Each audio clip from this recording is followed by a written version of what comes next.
into a funnel that feeds the channels leading into the mold cavities. The centrifugal force shoots the pewter onto the cavity walls in an even layer, where it cools and solidifies in about 5 minutes. Hey, did you see the lake commercial? The commercial of the lakes that came on a little bit before we watching with the individuals that's doing a form of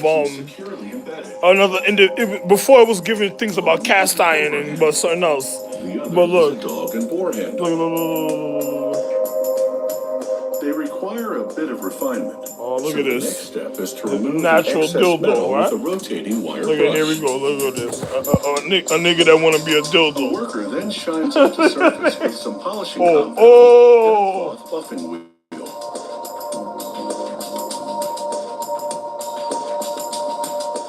He washes off the polishing compound and silver plates the pewter. That's wonderful work. Look at that, man. Wonderful crafting. Look at that. Equally elegant ebony shaft. A worker places the square stick of ebony in a lathe which rounds it. The nicest crafting that you'll ever see in life.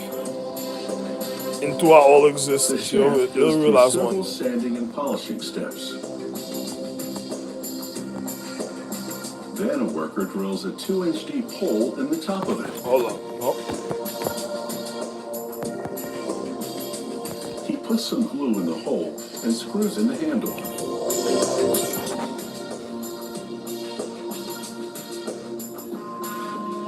You know, I want a cane like this, but I don't want a cane with a dragon. I'd rather a cane with a scorpion. A scorpion cane with a tail that goes up. So the tail curve, instead of the tail curving onto my hand, it curves up and like it's protecting the grip of my hand and stuff. That's what the kind of tail of scorpion cane I want. Into a crook handle, using the same bending machine the workers use for wood crook handles. If I find it somewhere one day, I'll probably get it if I have the money to get it. Hopefully, you never know. If it's meant to be, it's meant to be. If it's not, then fuck it, I don't care. After clamping the machine's guide wheel against the middle of the horn, they use their body weight to move the lever forward. And I don't know. You can't really see what he's doing. Too bad. I don't know what to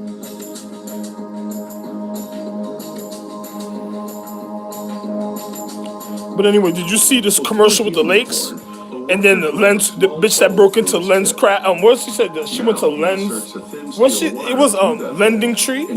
She went to go fuck up individuals in Lending Tree. I was like, this dumb bitch. I hope they catch that bitch. She said she went to 4 places already, and then she went to Lending Tree, and the bitch had something to do with the I Ching being stolen. Her physics must be fucked up. What? One day. However, a worker drills a hole into the bottom and screws in an aluminum rod. This makes the handle easier to hold while sanding. You gotta watch your hands. You gotta wear gloves with that. You gotta still wear protective. If you don't wear gloves, you gotta wear like protective.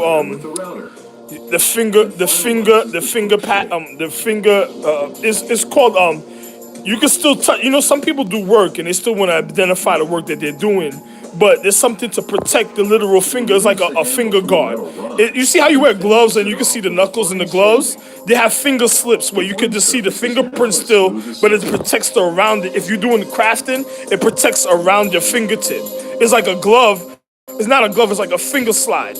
And then it has an open part for the fingerprint if you're doing the crafting, but it does not your whole hand. It's like, it only shows the tip. It doesn't show the rest of your fingers a certain type of way. Like over here, it'll be covered, and it's just the tip. And then it protects your nail and everything. It's just as if you're doing certain crafting, but it comes in certain form, patent leather, it comes in leather, it comes in some type of, other type of, on the walkway. This is wonderful, wonderful crafting that they're doing, man. In the early days of basketball, all right, now you gotta go. Here we go. I'm out, man. See, yo, hey, man. No. And larger with a circumference that was about 4 inches greater than the soccer ball. For players, the new ball was a game changer. Basketballs have evolved, but one manufacturer still makes them the old-fashioned way. These laced brown leather balls honor the beginnings of the game. To make this traditional basketball, a craftsperson cuts 8 panels out of tough American cowhide. I'm out. Yo, listen, man. My back is already. Yo, listen, man. Oh, man. Listen, man. Think about what I was talking about the lake. It was on the same channel I'm watching. Can't tell you the channel, but I'm not gonna go to look and all that. But it was the same channel I'm watching, but it was a couple commercials before. Or it was on AMC, and punch out the shape or with cookie cutter style. was it the AMC channel? To reduce the flow of water or stop it Yeah, I from might running. have got you know me, man, moving Making a around. sliding So, gate starts with a stainless steel plate. A crane lifts it over to a conveyor in front of a chamber that has a laser cutter inside. The crane releases its suctioning grip, and the conveyor takes it into the chamber. It's dark inside, but the laser doesn't need overhead lighting to do its work.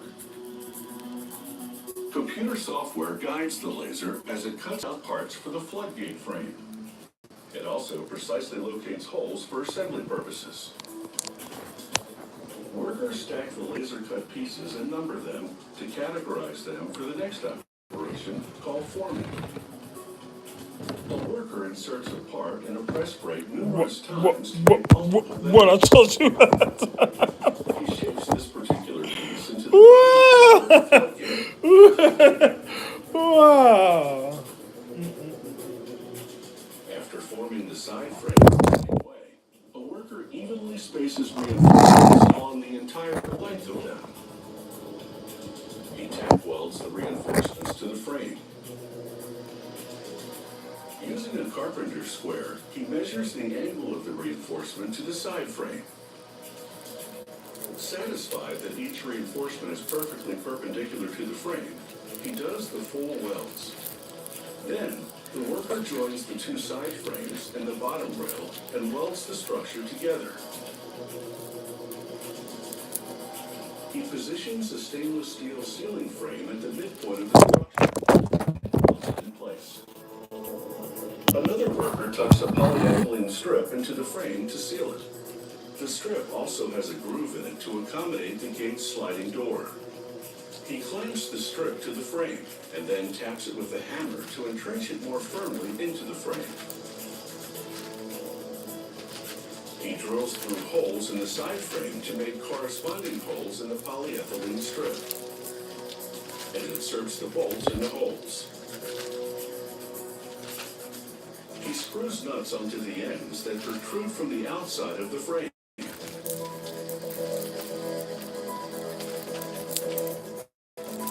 He now inserts a polyethylene strip in the horizontal ceiling frame, and he marks the strip to indicate